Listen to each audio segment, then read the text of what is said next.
신종 바이러스의 여파로 올해는 이렇게 5월 중순에야 처음으로 성찬을 받게 되었습니다. 작년에는 3월, 6월, 11월에 세 차례 아주 비상한 방식으로 곧 성찬 회원을 둘로 나누어서 주일 오전 오후에 성찬식을 2번 거행하는 이례적인 방식으로 성찬을 받았고, 재작년인 2020년에는 6월에 한 번만 성찬을 받았습니다.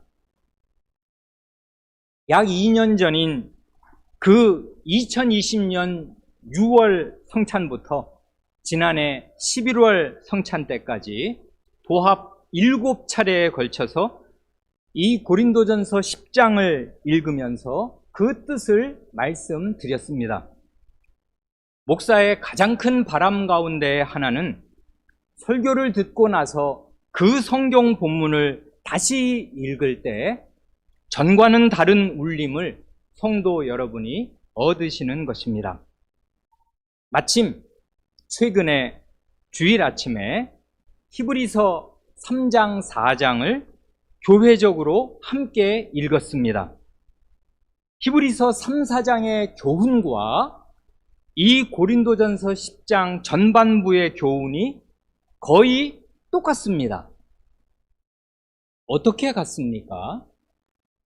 둘 다 구약시대 광야 이스라엘 백성을 반면 교사로 들면서 그들처럼 멸망의 길로 가서는 안 된다고 교훈합니다. 히브리서 3장, 4장을 따르면 광야 이스라엘은 복음을 듣기는 틀림없이 들었습니다마는 들은 말씀을 참되게 믿지 않았고 그 말씀에 참되게 순종하지 않았습니다. 그래 그들은 출애굽의 구원을 받은 사람들임에 틀림이 없었을지라도 하나님께서는 맹렬한 진노 가운데 맹세까지 하시면서 그들은 내 안식, 곧 하나님의 안식에 들어오지 못하리라 하셨습니다. 바울 사도의 이 고린도전서 10장을 따르면 광야 이스라엘은 하나님의 임재를 뜻하는 구름 기둥의 인도를 받으면서 홍해에서 그 물로 세례를 받은 셈이고 40년 가까이 거의 매일을 성찬, 곧 신령한 음식과 신령한 물, 신령한 음료를 먹고 마셨습니다마는 그들 중 대다수가 광야에서 멸망하였습니다. 그 이유는 불신과 불순종의 우상숭배 때문이었습니다. 우상숭배는 몇 가지 모습으로 그 정체를 드러냈습니다. 앞날에 대한 불안과 염려 속에서 금송아지 숭배로 나타나기도 하였고, 성적인 유혹에 굴복하고 많은 간음으로 나타나기도 하였고, 현실의 어려움 속에 매몰된 나머지 하나님이 정말 우리를 돌보시는 거냐 하는 시험과 원망으로 나타나기도 하였습니다. 이런 우리 아버지들의 비참한 실패를 거울 삼아 자기가 지금 든든히 서 있다고 생각하는 사람은 넘어질까 조심하면서, 그게 고린도전서 10장 12절 말씀이지요. 우상 숭배하는 일을 극력 피해야 합니다. 이게 14절 말씀입니다. 우상 숭배자는 아무리 성찬을 받아도 결단코 하나님의 안식에 못 들어갈 것이고 도리어 하나님의 맹렬한 진노를 당할 것입니다. 그래 22절 말씀에 우리가 주를 노여워하시게 하겠느냐, 우리가 주보다 강한 자냐 하고 되묻는 것입니다. 그러면 성찬이란 무엇입니까? 16절을 따르면 성찬은 첫째로 그리스도와의 연합과 교제입니다. 우리가 축복하는 바 축복의 잔은 그리스도의 피에 참여함이 아니며 우리가 떼는 떡은 그리스도의 몸에 참여함이 아니냐. 성찬의 잔을 마실 때 신자는 그리스도의 피에 참여하면서 그리스도와 피처럼 진한 교제를 나눕니다. 성찬의 빵을 먹을 때 신자는 나를 위해 찢겨진 그리스도의 몸에 참여하면서 그리스도와 살깊은 교제를 나눕니다. 그리스도께서는 자신의 성찬상으로 나아오는 신자에게 자신의 몸과 피를 내어주시면서 나와 한 몸이 되자 하십니다. 성찬식은 단순히 인간의 기념식이나 교회 행사가 아닙니다. 왜냐하면 살아계신 주 예수 그리스도께서 친히 제정하신 것이기에 그렇습니다. 이 성찬의 빵과 포도주는 단순히 상징물일 뿐인 것이 아닙니다. 왜냐하면 살아계신 주 예수 그리스도께서 자신의 분부대로 성찬상에 나아오는 신자들에게 이 성찬이 시행될 때마다 자신의 성신으로 친히 임재하셔서 친히 약속하신 은혜를 베푸시기에 그렇습니다. 그 사실을 확증하는 것이 18절이 보여주는 구약 제사의 원리입니다. 제물을 먹는 자들이 제단에 참여하는 자들이 아니냐. 즉 성찬의 빵과 포도주는 제물, 곧 그리스도의 속죄 제사의 제물이요 화목 제사의 제물이므로 이 제물을 먹고 마시는 신자는 제단, 곧 그리스도의 피가 흘려진 그 십자가의 제단에, 그 십자가의 제사에 참여하는 사람들이 되어서 그 제사의 효과를 다 누리게 됩니다. 성찬이란 또한 무엇입니까? 17절을 따르면 성찬은 둘째로 교회와의 연합과 교제입니다. 떡이 하나요 우리가 한 몸이니 이는 우리가 다 한 떡에 참여합니다. 교회는 그리스도의 몸인 까닭에 그리스도와 하나가 된 사람은 그리스도의 몸인 교회와도 하나가 될 수밖에 없습니다. 그 사실을 성찬으로 입증하며 우리는 고백합니다. 곧 성찬의 빵이 한 덩어리인 것처럼 그리스도의 몸은 단 하나뿐이며 하나뿐인 그 그리스도의 몸은 곧 교회입니다. 그러므로 신자는 성찬의 빵을 먹으면서 그 빵의 실체이신 그리스도와 한 몸을 이루는 동시에 같은 빵을 나누어 먹는 다른 신자와도 한 몸을 이룹니다. 그러므로 성찬을 받은 사람의 마음이 교회와 멀어진다면은, 즉 함께 성찬을 받은 형제 자매들과의 사이가 점점 더 멀어진다면은 그는 성찬의 참뜻에 역행하고 있는 것이며 성찬의 뜻을 자신의 마음과 행위로 부인하고 있는 것입니다. 그런 사람은 그리스도와 결단코 연합할 수 없습니다. 몸이 없는 머리와 연합하는 사람은 시체와 연합하는 것이기에 그렇습니다. 그러므로 성찬은 신자가 어떻게 살아야 하며 무엇을 위해 살아야 하는가를 명명백백하게 알려줍니다. 신자는 어떻게 살아야 하는 것입니까? 성찬은 그리스도와의 연합인 동시에 교회와의 연합이므로 성찬을 받은 신자는 그리스도와 하나가 되어 사는 동시에 교회와 하나가 되어 살아야 합니다. 그 사실을 우리는 그리스도의 찢긴 몸과 흘린 피 앞에서 엄숙히 다짐하고 맹세합니다. 신자는 무엇을 위해 살아야 하는 것입니까?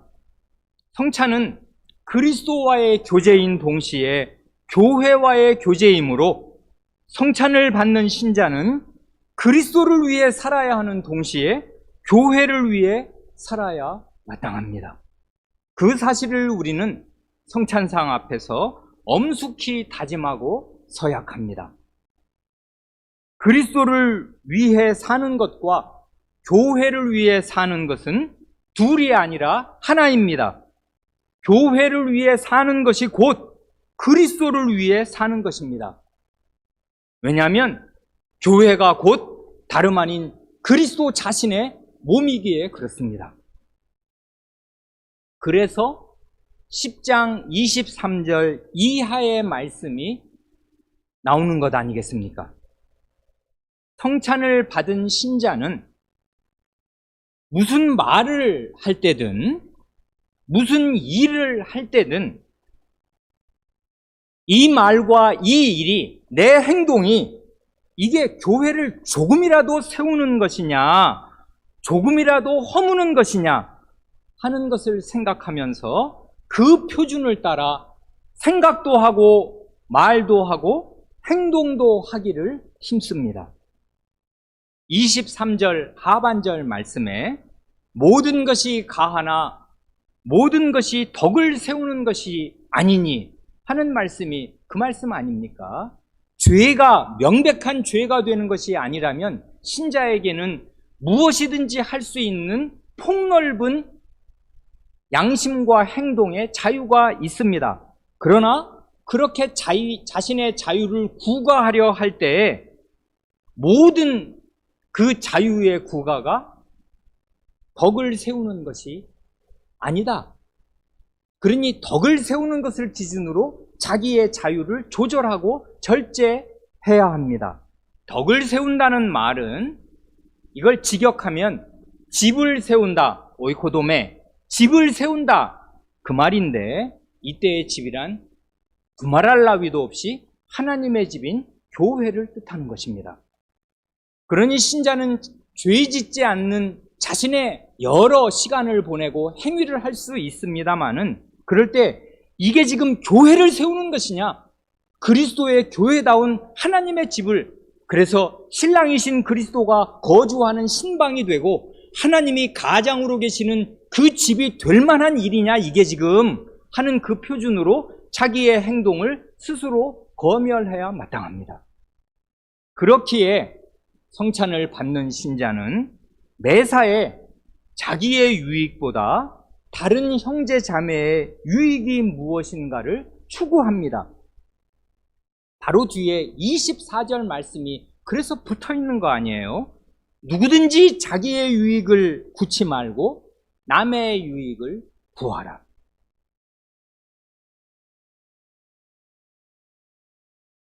아주 작은, 너무나 작은 예를 하나 들겠습니다. 우리 교회는 5월에 교회 안에 어르신들과 어린이들에게 작은 선물을 합니다.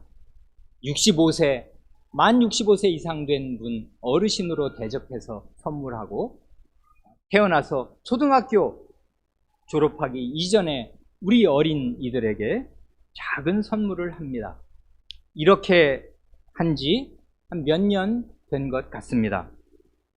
이 선물은 어느 이름 모를 성도가 자기의 유익을 추구하지 않고 다른 지체의 유익을 추구하는 사랑과 헌신의 심정으로 해마다 이 선물을 해달라고 무기명으로 연보하기에 재직회는 그 심부름을 하는 것일 뿐입니다.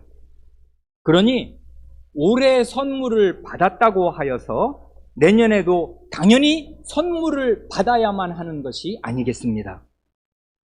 선물을 위한 연보가 그치면 선물도 그치는 것입니다. 이렇게 생각할 수 있겠습니까? 아니, 왜 다른 사람이 내 선물을 위해 연보를 안 하냐 하고 생각한다면 그 사람은 신자답게 생각하는 것이 아니겠습니다. 성찬을 받는 신자는 자기의 유익을 구하지 않고 다른 지체의 유익을 구하는 것 아닙니까? 이렇게 하는 것이 바로 곧 하나님의 영광을 위하여 하는 것입니다. 31절 말씀이 그것입니다. 그런즉 너희가 먹든지 마시든지 무엇을 하든지 다 하나님의 영광을 위하여 하라. 여기 먹든지 마시든지 무엇을 하든지 여기에 해당되지 않는 일이 단 하나라도 있겠습니까? 없습니다.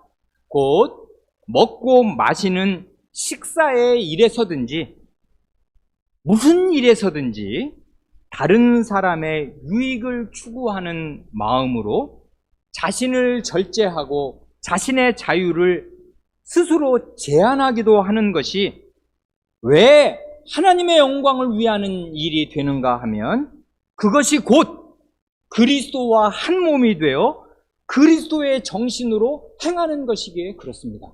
성찬은 그리스도와의 연합이니까 이제 그리스도가 나고 내가 그리스도가 되어서 그리스도와 나는 불분됩니다. 나누일 수 없어요. 그러니 내 몸과 내 말과 내 행동에서 그리스도가 나타나야 하겠으니 나는 그리스도의 정신으로 사는데 그리스도의 정신이란 하나님의 백성을 구하기 위하여 자기 생명을 희생하고 헌신한 것입니다. 그러니 이 그리스도의 몸과 피를 받아 그리스도와 한 몸을 이룬 신자가 어떻게 다른 지체의 유익과 구원을 위해서 내 한 몸을 헌신하지 않을 수 있겠습니까? 그러면 성찬을 뭐 하려고 받은 것이겠습니까? 성찬을 왜 받은 것이겠습니까? 그리스도의 몸과 피를 먹고 마시는 성찬은 신자에게 먹든지 마시든지 무엇을 하든지 다 하나님의 영광을 위하여 할 것을 요구합니다. 하나님의 영광을 위하는 구체적인 방식을 그 앞에서도 충분하게 설명하였지만 사도는 또 다른 방식으로 그 뒤에 같은 말을 반복합니다. 하나님의 영광을 위하는 것이 과연 무엇인가를 성찬을 받은 신자에게 그 구체적인 방식을 32절 이하에서 이렇게 말합니다. 32절, 33절 유대인에게나 헬라인에게나 하나님의 교회에나 거치는 자가 되지 말고 나와 같이 모든 일에 모든 사람을 기쁘게 하여 나의 유익을 구치 아니하고 많은 사람의 유익을 구하여 저희로 구원을 얻게 하라.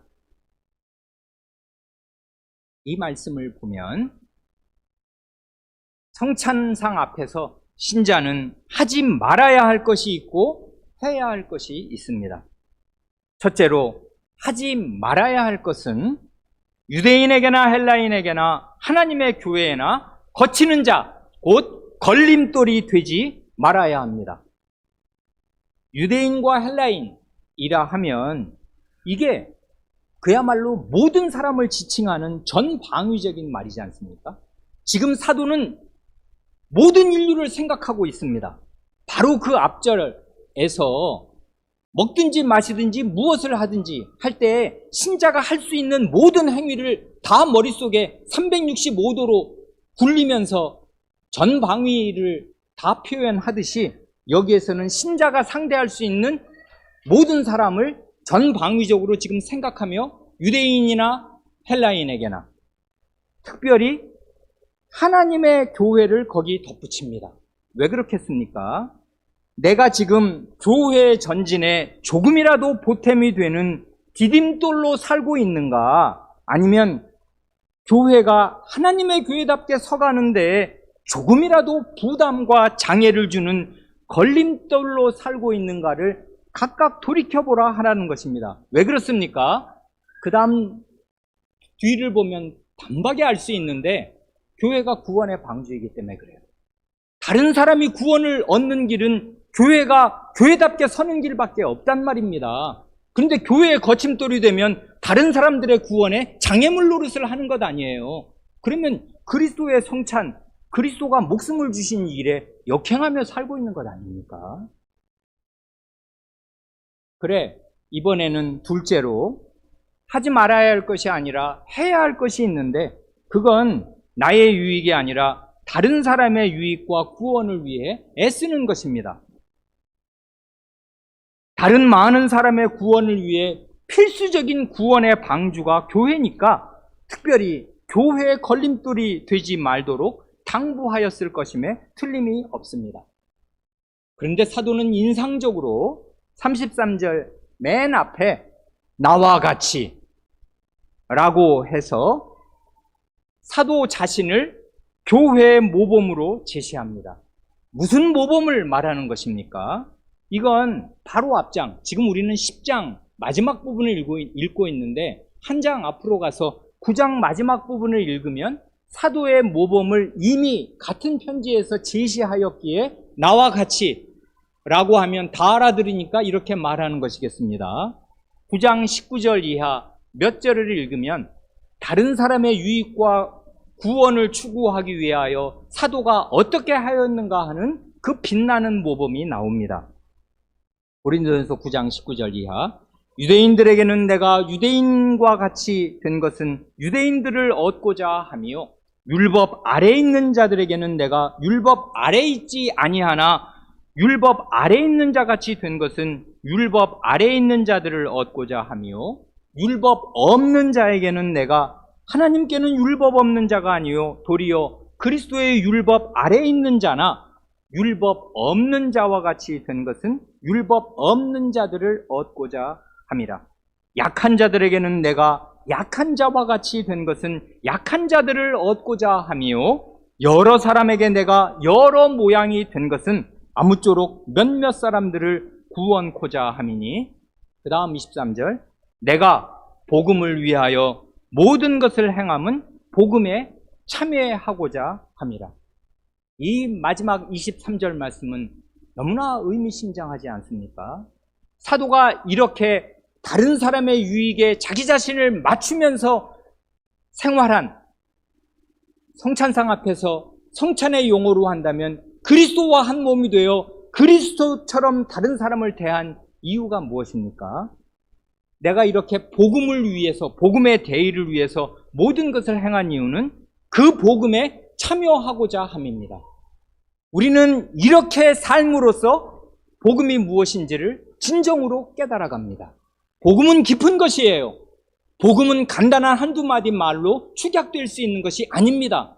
사도가 복음에 참여하고자 하여서 그 복음을 제대로 깨닫고 복음을 누리고자 하여서 복음의 대의에 맞게 지금 살려고 하는데 그건 대인관계에서 나타나고 유대인을 대할 때, 헬라인을 대할 때, 그리스도의 교회를 대할 때 성찬의 뜻, 그리스도와 하나 된 이 정신에 맞게 살려고 그는 애썼습니다. 그렇게 함으로써 복음에 참여하기를 힘썼습니다. 11장 1절 말씀을 읽고 마칩니다. 내가 그리스도를 본받는 자 된 것 같이 너희는 나를 본받는 자 되라. 사도는 그리스도를 본받아서 다른 사람의 유익과 구원을 위하여 헌신하였습니다. 그리고 이 고린도 교회를 향해 이런 자신을 본받으라고 말합니다. 그 말은 결국 그리스도를 본받으라는 말과 똑같은 말이겠습니다. 그러니 성찬의 은혜가 강력히 임하여 우리 교회 안에 이런 성찬 회원들이 많아지게 하여 주시기를 간구합니다. 목사와 장로와 집사가 교회의 연장자들과 각 집안의 부모님들이 내가 그리스도를 본받는 사람이 된 것 같이 여러분은 나를 본받으시기 바랍니다 하고 진심으로 권유할 수 있는 그런 삶을 살게 하여 주시기를 구합니다. 기도하시겠습니다.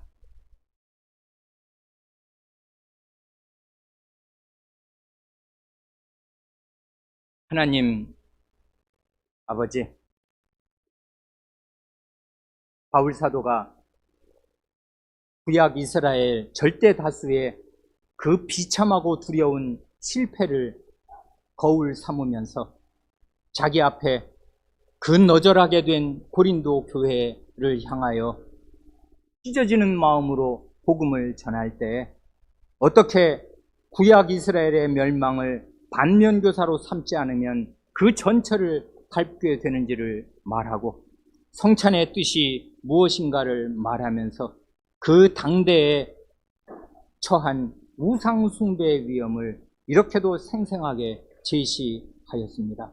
이 말씀이 저희에게 하나님의 말씀으로 울려 퍼져서 저희도 이 현실의 고단함 가운데 우상숭배자로 전락하지 않게 하시고 간음이나 시험이나 원망이나 미래에 대한 불안과 근심과 염려 가운데 돈을 의지하고 재물을 의지하고 어떻게든지 집 한 채를 사는 데에 자신의 모든 마음과 정신을 기울이며 거기에서 만족과 기쁨과 혹은 불만과 좌절을 느끼는 그런 우상숭배자로 살지 않게 하시고 그리스도가 누구시며 무슨 일을 하셨는가를 마음 깊이 깨달아 이 할 일 많은 세상에서 그리스도의 분신으로 살 각오를 다각각 하게 하여 주시기를 구합니다.